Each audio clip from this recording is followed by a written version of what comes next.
Yeah, thanks very much. I'm here at Red Bull's headquarters in Milton Keynes, and look who's here. It's the man himself, Max Verstappen, World Championship leader. I've just been inside looking at the trophy cabinet, and the way you're going, Max, you're going to need to build an extra few cabinets to get all the trophies in you're winning. But we're looking ahead to Silverstone, and I'm just thinking, the way the championship is, you versus Lewis in front of 140,000 people at one of the iconic tracks. Is this as good as F1 gets? Yeah, I definitely hope so. I mean, it's always great to drive in Silverstone and see all the fans there, and especially now, after the tough times, to see them back again. Will be a great atmosphere. Yeah. Lewis is saying you're walking away with it in title terms. You've got a 32-point lead, which is great. If you were to win at Silverstone, people will be handing it to you, saying it is the cup final, that's it, game over. What do you say to that? It's not over. I mean, it's still a very long season. We are not even halfway. So, of course, so far I think we've been doing a great job. But again, I think Silverstone is one of these tracks where they've always been really good at. But again, in France, we have been struggling there in the past, and I think we were very competitive there. So it's all about bringing upgrades, and as you can see, these people behind us right now, they're very important for the coming races. So if you can see him, who's the greatest driver in F1, you're right. And that's a nice moment. Yeah. So okay, thank you. Adrian told me it's all going to be fine for the rest of the season. So yeah, he's well, it's fascinating to know where with the title in your grasp. Adrian, you're not in your grasp, but it's potential there. This whole next year versus this year thing, do you skew a little bit more towards this year because it can be done, even if it's not a certainty? Such a difficult juggling act, in truth. The regulation change you've got for next year is the biggest one, I would say, since Venturi cars were banned at the end of '82. So it's a huge change. We've got to put the effort into that, but obviously we've got a chance at the title, so we've got to keep pushing, and it's just that juggling act. So the guys are pushing hard, we're pushing. We're only just past third season. It's such a long way to go still. So yeah, we'll see where we get to. Well, I know your time is lap time in a sense. I'll let you get back to work and carry on with Max here. But you're sitting in front of an Adrian Newey car. How nice is it to drive? I don't know whether this is one of his masterpieces, but that's how they're considered in F1 terms. When he really gets it right, and you were talking about the car being on rails on every type of tyre at the last race, is it something quite different? It's just evolution, and I think we learned from last year as well what we could do better. I think this car has really come alive, and of course we keep on trying to improve it. But I think so far this year, everything has been going quite well, but it's never good enough, so that's why we have to keep on pushing. Yeah. I was thinking about this year and about different drivers who maybe get a car which can win the World Championship. Maybe they don't convert it, or they're not quite ready, or for whatever reason it doesn't go right for them. In the years running up to this, you didn't have that kind of car.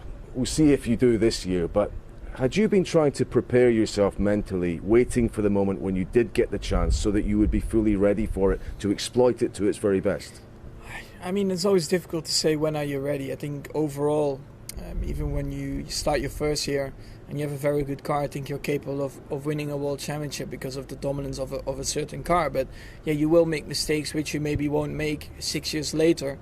But yeah, I mean, of course, I would have hoped to have it a bit sooner, but you cannot force these kind of things. You need to also be lucky sometimes to get into that position. And I'm just very happy that at the moment it looks like we have, of course, a very competitive car. Yeah.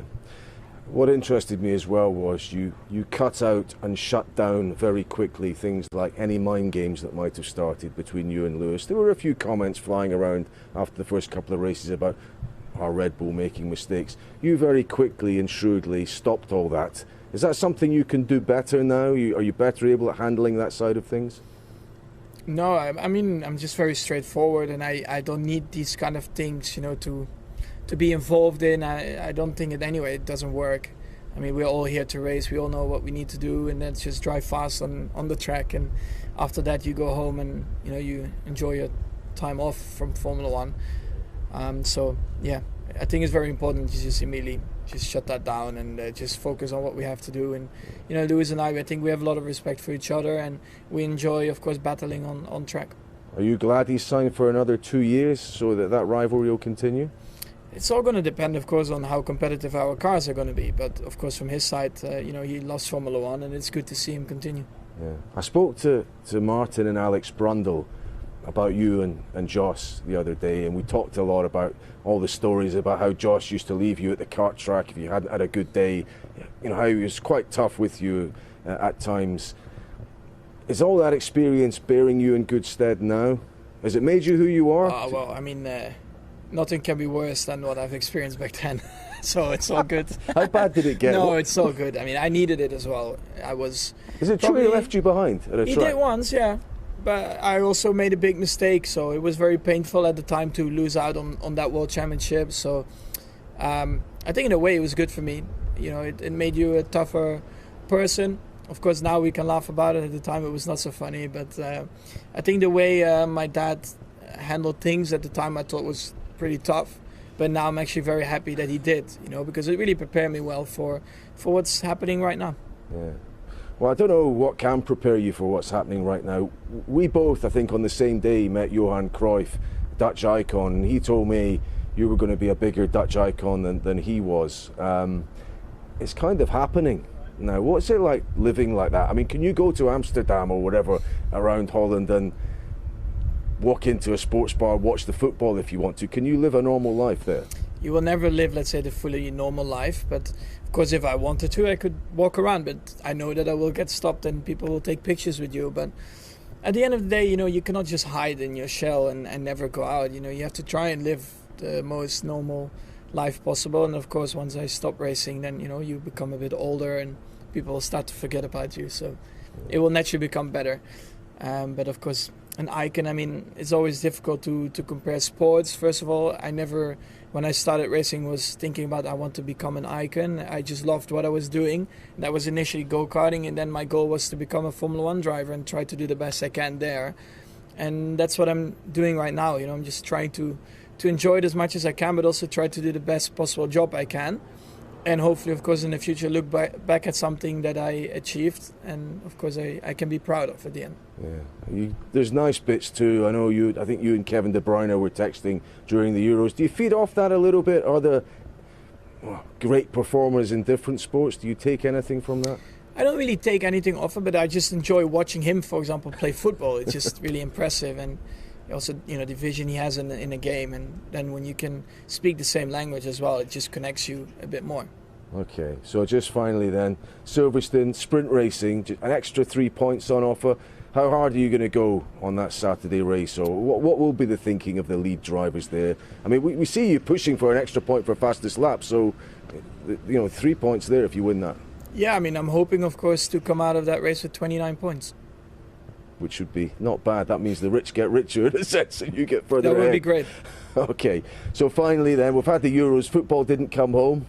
Oh, it came to Rome. It came to Rome. It didn't come home. So I was going to say, I mean, is it going to go? Is football coming home, or is it going Dutch? Holland. Is it going Dutch? It's not going to Dutch Amsterdam this year. Yeah, well, I hope in racing perspective, of course, it's coming home, but I think it's coming home to Milton Keynes then. Okay, fair enough. That's the diplomatic answer. Listen, Max Verstappen, pleasure talking to you.